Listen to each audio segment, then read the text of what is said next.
Assalamualaikum warahmatullahi wabarakatuh.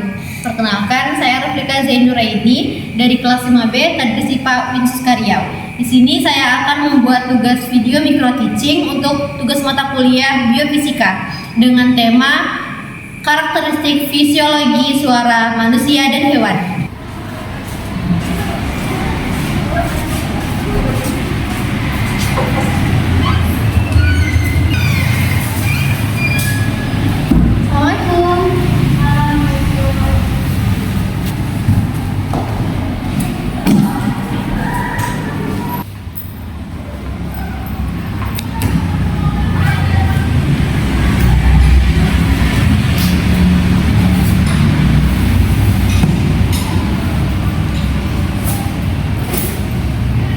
Ini udah semuanya datang? Belum, masih ada yang di luar. Yaudah, sembari kita nunggu temannya, kita mulai aja ya. Sekarang Ibu mau absen dulu aja.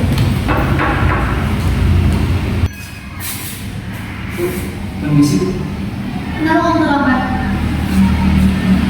Saya di waktu sudah tambah. Kita duduk. Terus jangan mulai lagi ya. Masih banyak Bu. Baiklah, sebelum kita memulai pembelajaran kita pada pagi hari ini, lebih baik kita berdoa terlebih dahulu pada Al-Fatihah. Selamat berdoanya ya. Coba berdoa mulai. Bismillahirrahmanirrahim.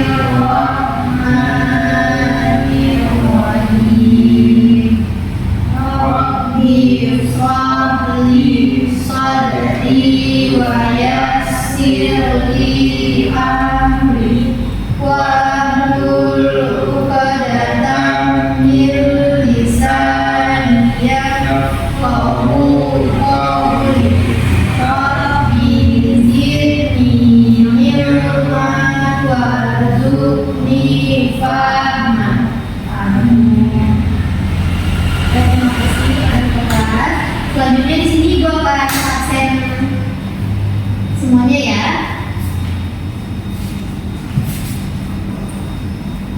Rofia, dia dulu. Oke. Lia, izin saya. Tiara, izin untuk sakit. David, Hadir Bu. oke. Kamu kenal tadi ya? Iya, saya kenal. Oke. Kalau Ibu minta tolong hidupin ini fokusnya. Baik. Oke, baiklah anak semua. Sebelum kita masuk ke dalam materi kita pada pagi hari ini, Ibu mau tanya, ada yang masih ingat materi kita minggu lalu? Ya Bu, Ya, silakan. lalu kan kita baca tentang biofisika tuh Bu. Biofisika itu Bu, kalau menurut saya itu cabang-cabang ilmu yang memadukan tentang prinsip-prinsip biofisika dengan biologi. Iya, terima kasih ya, ya. Benar ya, benar ya anak semua. Jadi biofisika itu adalah perpaduan antara cabang ilmu biologi dan fisika. Oke, baiklah anak semua. Hari ini kita akan masuk ke dalam materi baru, yaitu adalah bioakustik. Nah, sebelum kita masuk ke bioakustik, kita harus tahu dulu nih, apa sih bioakustik itu? Nah, bisa dilihat di layar anak semua. Bioakustik itu adalah bidang ilmu yang mempelajari karakteristik suara, organ suara, fungsi suara, fisiologi suara, analisis suara, dan manfaat suara pada hewan dan manusia. Nah, pada pertemuan kali ini kita akan berfokus pada karakteristik dan fisiologi suara. Baiklah, sebelum kita masuk ke dalam materi kita selanjutnya, di sini Ibu akan memberikan satu video penggayakan untuk sama-sama kita amati. Nah, nanti di dalam video ini akan dibukanya kepada anak-anak semua apa yang kalian dapat dari nonton video ini. Oke? Earthspan. Hello, sound enthusiasts. Welcome back to EarthPen. Today, we're diving into the captivating world of sound and its characteristics. Sound is all around us, and understanding its fundamental properties can deepen our appreciation of the auditory world. Join me as we explore the science behind sound's pitch, loudness, and quality. Introduction to sound characteristics. Let's begin with the basics. Sound is a form of energy produced by vibrations. Its characteristics, including pitch, loudness, and quality, allow us to differentiate and appreciate various sounds. Pitch. Pitch refers to how high or low a sound appears to our ears. It's determined by the frequency of sound waves. High-frequency waves produce high-pitched sounds, while low-frequency waves create low-pitched sounds. Frequency and pitch. The relationship between frequency and pitch is straightforward. The higher the frequency, the higher the pitch. Musical notes, for example, are categorized by their specific frequencies. Loudness. Loudness, on the other hand, is the perception of the intensity or amplitude of sound waves. It's what allows us to distinguish between a soft whisper and a loud shout. Amplitude and loudness. Amplitude, or the height of sound waves, directly relates to loudness. Greater amplitude corresponds to louder sounds.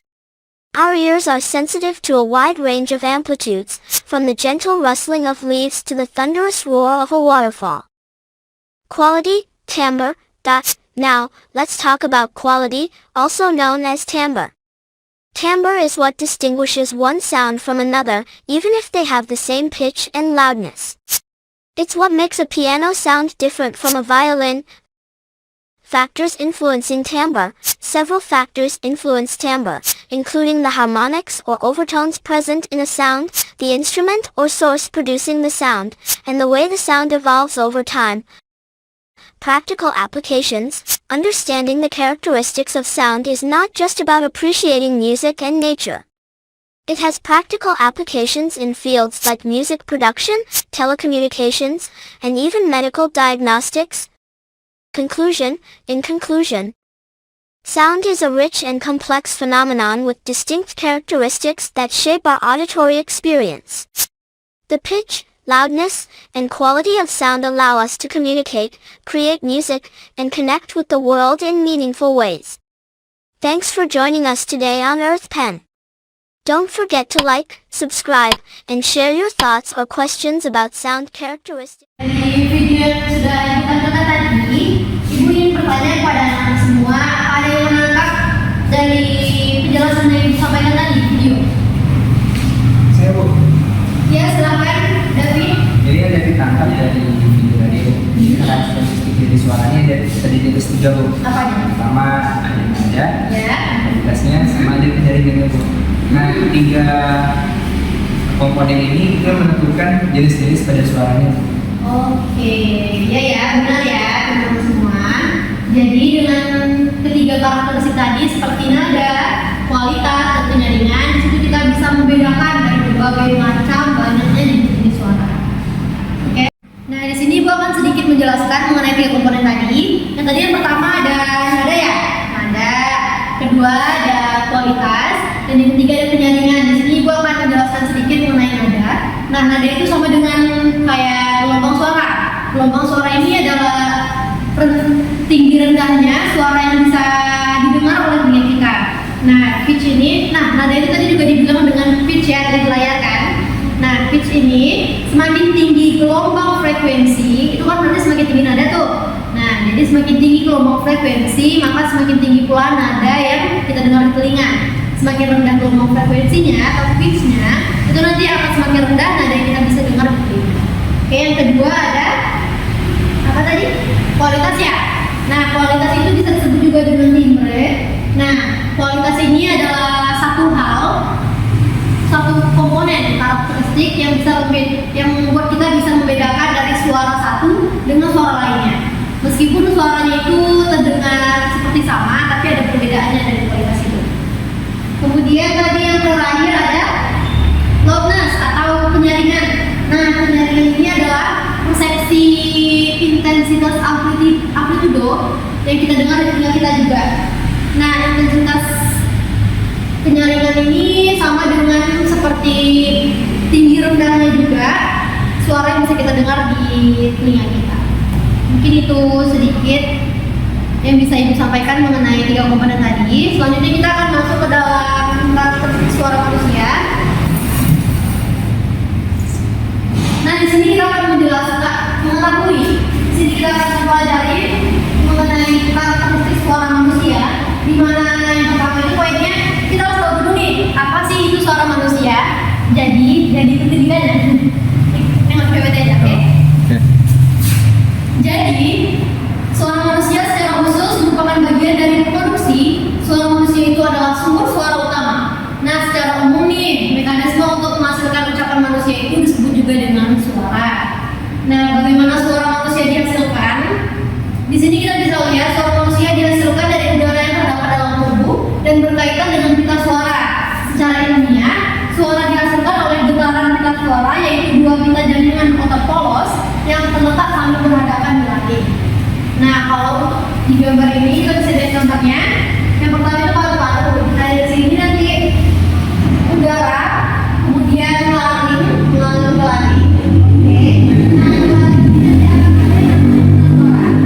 Kemudian setelah pita suara ini lalu dipautkan lewat mulut.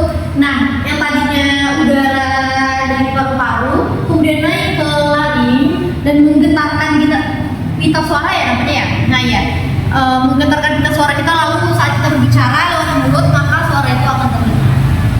Oke, selanjutnya ya. Di sini kita masuk ke dalam fungsi suara manusia. Seperti yang kita ketahui semuanya, komunikasi. Kita kan tahu suara ini untuk kita berbicara. Yang pertama itu untuk komunikasi, seperti menyampaikan pesan atau berinteraksi. Kemudian yang kedua itu ada ekspresi emosional, seperti misalnya kita marah.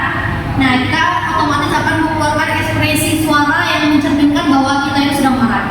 Kemudian yang ketiga ada sebagai identitas, yaitu mencerminkan latar belakang budaya atau sosial.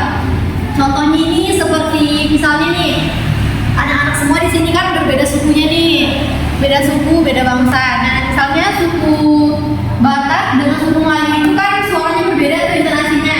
Nah, itu dia. Bisa mencerminkan latar belakang budaya sosial. Kemudian yang keempat itu ada seni dan hiburan, di mana kalau seni dan hiburan ini seperti yang kita ketahui bisa kita contohkan untuk waktu kita nyanyi. Waktu kita nyanyi itu fungsi suara manusia itu untuk seni dan hiburan. Oke, selanjutnya. Nah, di sini ada tipe suara berdasarkan jenis kelamin dan jangkauan nada. Yang pertama itu ada suara pria. Nah, suara pria ini dibagi menjadi 3 tipe suara. Yang pertama itu bass, yang kedua itu bariton, dan yang ketiga itu ada tenor. Seperti yang kita ketahui, suara pria itu atau laki-laki lebih berat daripada perempuan kan. Kalau perempuan itu terkenal atau terkesan suaranya itu dengan penyaringannya atau cempreng ceritanya ya. Nah, suara bass itu apa? Suara bass merupakan suara terendah dalam jangkauan suara pria, dalam dan berat. Kemudian bariton. Bariton ini merupakan suara sedang dalam jangkauan pria, tidak terlalu rendah atau tinggi, berarti dia dalam ukuran sedang ya. Kemudian selanjutnya ada tenor. Tenor ini bisa dibilang dengan suara tinggi dalam jangkauan pria. Suara tinggi dalam jangkauan pria. Di sini suaranya itu cerah dan kuat. Yang cerah dan kuat itu tinggi itu dia berat, tapi dia kuat. Oke, selanjutnya di sini ada suara wanita atau alto. Nah, ini adalah suara wanita dalam jangkauan wanita, lebih dalam dan berat. Kemudian ada mezzo soprano, itu adalah suara sedang dalam jangkauan wanita. Itu bentuk suaranya itu fleksibel dan kaya. Kemudian yang ketiga itu ada suara tertinggi dalam jangkauan wanita, itu cerah dan ringan. Kalau laki-laki tadi cerah dan kuat ya. Kalau wanita ini dia cerah dan ringan. Nah, bisa dibaca sendiri di sini anak-anak semua frekuensi suara. Yang pertama itu ada frekuensi suara anak-anak. Di sini kisaran antara 250 Hz hingga 400 Hz. Kemudian yang wanita dewasa itu ada 165 Hz sampai 255 Hz. Bisa dilihat juga di papan tulis. Nah, untuk pria dewasa itu ada 85 Hz, 98 Hz hingga 130 Hz. Oke. Selanjutnya. Nah, di sini kita akan tadi kan suara manusia nih. Kemudian di sini kita juga terkait karakteristik suara hewan. Nah, apa sih suara hewan itu? Bisa dibaca dan dilihat tulis. Suara hewan merupakan bunyi yang dihasilkan oleh berbagai spesies hewan sebagai cara untuk berkomunikasi atau berinteraksi dengan lingkungan dan antar individu. Nih, bagaimana suara hewan dihasilkan? Nah, suara hewan ini dihasilkan melalui proses yang melibatkan beberapa struktur anatomi. Dan ini juga berbeda-beda setiap hewan.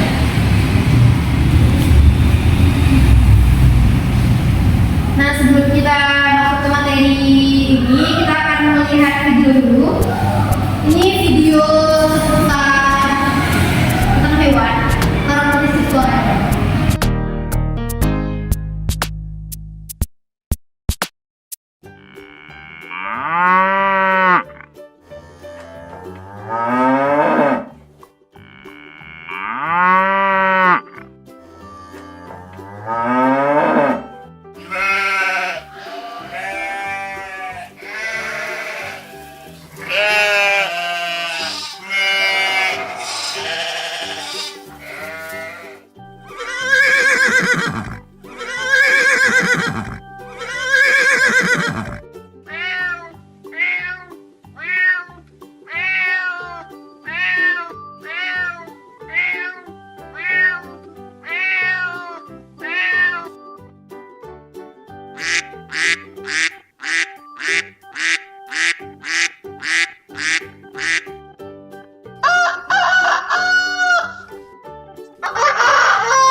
Video untuk materi karakteristik suara hewan. Silahkan dipahami lagi. Nah, di sini berdasarkan video tadi itu kita bisa mengetahui frekuensi suara hewan. Nah, bisa dilihat di layar. Frekuensi suara hewan dapat memiliki variasi frekuensi, mulai dari yang rendah hingga yang tinggi. Setiap spesies memiliki rentang frekuensi khusus yang digunakan untuk berkomunikasi. Nah, di sini ibu pengen nanya dulu kepada anak-anak semua, ada yang tahu nggak suara ultrasonik sama infrasonik itu suara apa? Ya, silakan. Kalau perbedaan suara ultrasonik dan infrasonik itu Bu, kalau yang pertama itu dia frekuensinya lebih tinggi Bu, dan kalau infrasonik itu dia lebih rendah. Oke, terima kasih ya. Mungkin sedikit tambahan dari ibu aja. Nah, suara ultrasonik itu adalah suara yang rentang suaranya itu lebih tinggi dari batas pendengaran manusia. Nah, untuk yang infrasonik tadi itu bisa suaranya itu berkisaran antara 20 Hz. Kalau infrasonik ini dia tuh suaranya tuh sangat rendah di luar jangkauan telinga manusia. Benar ya, Rafia tadi ya. Selanjutnya itu ada tipe suara. Nah, di sini kita bisa melihat ada beberapa macam tipe suara. Yang pertama itu ada kicauan. Kalau kicauan ini biasanya kita temukan pada kemudian yang kedua ada raungan seperti singa, harimau. Kemudian ada gonggongan. Kalau gonggongan ini biasanya kita temukan pada hewan anjing ya. Kemudian suara lainnya ada juga seperti desisan. Kalau desisan biasanya kita temuin di mana? Ada ular bu. Ya, ular ya.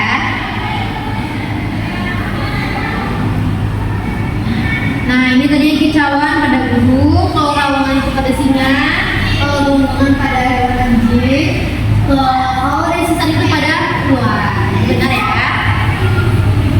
Nah, di sini kita akan mempelajari mengenai frekuensi kicauan burung.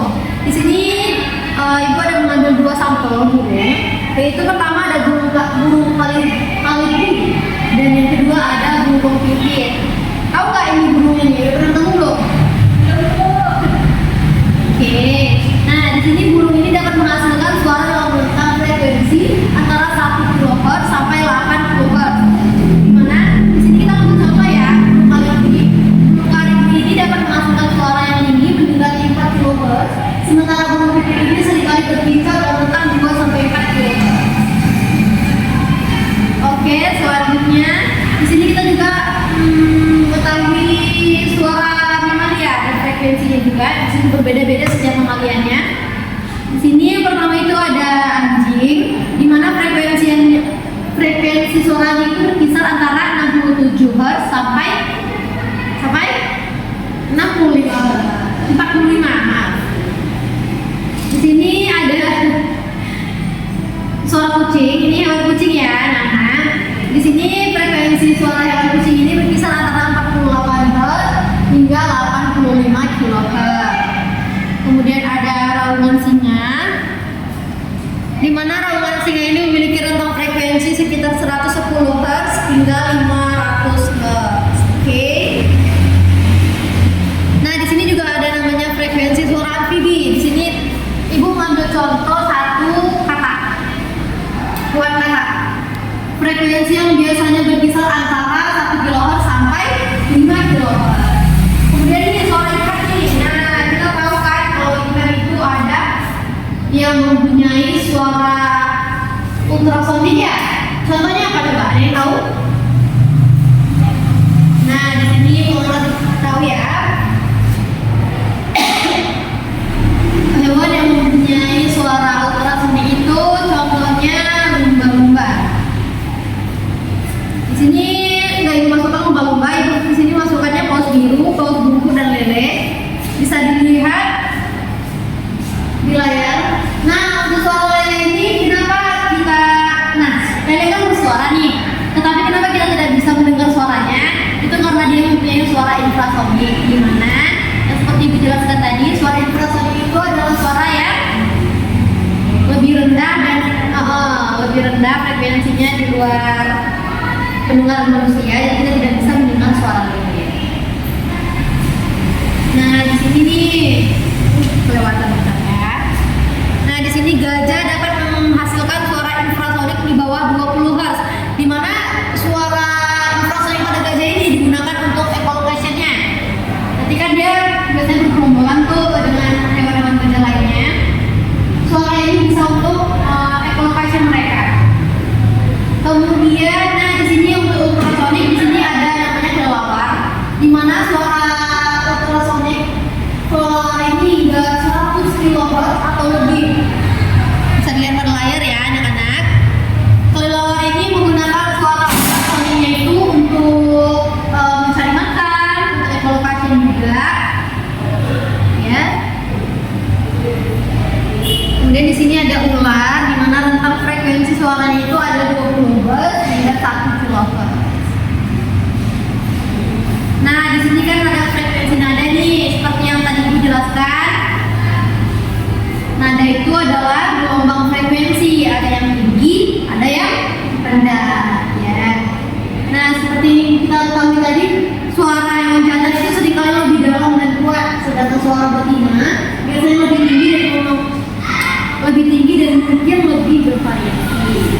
Ini contohnya yang burung tadi ya. Nah, ini tentang frekuensi variasi dari suara hewan. Untuk fungsi suara hewan itu sendiri, nah di sini ada untuk komunikasi sosial. Seperti yang dibilang tadi, ini untuk mereka berkomunikasi antara spesies mereka. Kemudian sebagai pertahanan, terhadap predator atau ancaman. Kemudian menandai wilayah, suara yang digunakan untuk menunjukkan kepemilikan wilayah suatu hewan. Ada juga nih dia tadi untuk echolocation. Biasanya ini pada lumba-lumba, pada kelelawar, pada gajah juga bisa. Nah, apa sih itu sinkronis suara hewan? Sinkronis suara hewan itu adalah jalan ilmu yang mempelajari tentang mekanisme produksi suara pada hewan. Bagaimana kan dalam produksi suara pada hewan? Di sini kita akan masuk pada step selanjutnya. Nah, di sini yang pertama ada getaran pita suara atau organ vokal. Di sini pada mamalia contohnya, suara itu dihasilkan di dalam laring. Ketika udara dari paru-paru mengalir melalui laring menuju ke pita suara dan akhirnya pita suara itu bergetar. Nah, dari getaran inilah akan menghasilkan gelombang suara. Frekuensi getaran pita suara ini menentukan nada suara yang dihasilkan. Bisa kita lihat ya. Pita suara nanti kan di bawah nih. Ada itu paru-paru, dari paru-paru naik nanti menuju pita suara. Nah, apabila udara ini bergetar sampai ke pita suara ini, maka nanti lewat mulut akan dikeluarkan suara. Nah, getaran pita suara ini juga menentukan nada yang keluar dari suara kita. Nah, ini pada burung. Nah, kalau pada burung apa namanya? Sirine. Nah, pada burung ini suara dihasilkan oleh sirine yang terletak di persimpangan trakea dan bronkus. Ini ya, bisa dilihat di sini. Sirine dapat menghasilkan berbagai nada dengan memanipulasi otot-otot di sekitarnya. Otot-otot yang di bronkus ini ya. Nanti dari bronkus naik ke sini lalu keluar lewat mulut burung.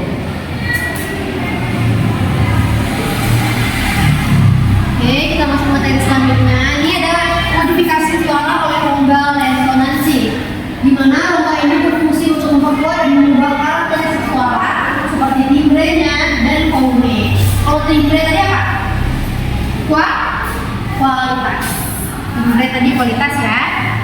Kemudian yang ketiga itu ada faktor yang mempengaruhi suara. Yang pertama itu ada ukuran dan bentuk alat vokal. Kemudian yang kedua ada jenis kelamin. Jenis kelamin yang sudah Ibu jelaskan tadi, kalau betina itu dia lebih ringan suaranya, kalau jantan itu lebih berat. Nah, di sini kita perlu tahu juga nih integrasi ayat Al-Quran yang membahas mengenai materi kita pada pagi hari ini, di mana integrasi Al-Quran yang digunakan pada yang kita pakai pada materi kita kali ini yaitu Quran surah Al-Isra ayat 40 kan, di mana yang artinya langit yang tujuh, bumi dan semua yang ada di dalamnya senantiasa bertasbih kepada Allah. Tidak ada sesuatu pun kecuali senantiasa bertasbih dengan memujinya, tetapi kamu tidak mengerti tasbih mereka. Sesungguhnya Dia Maha Penyantun lagi Maha Pengampun. Nah, dapat kita petik makna dari ayat ini yaitu semua ciptaan Allah termasuk hewan dan manusia itu mereka semua bertasbih kepada Allah Subhanahu wa taala. Tetapi kita tidak mendengar tasbih mereka karena suara mereka tidak bisa tercapai dalam jangkauan telinga manusia. Sungguh besar ya ciptaan Allah, Masya Allah.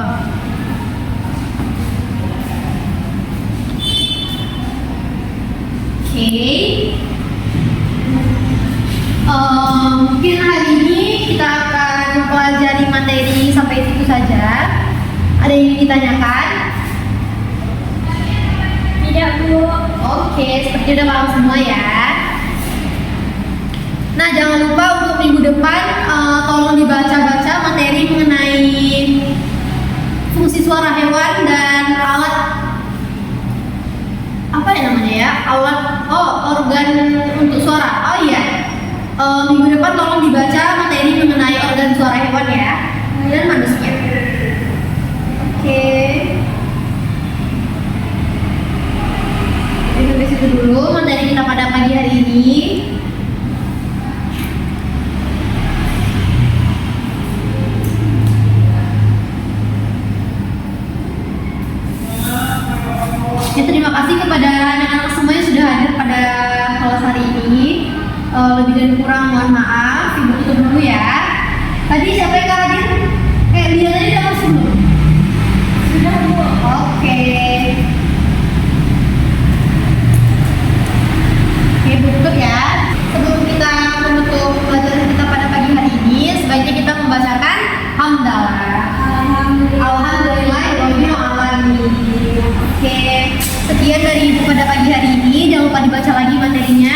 Wassalamualaikum warahmatullahi wabarakatuh. Waalaikumsalam warahmatullahi wabarakatuh.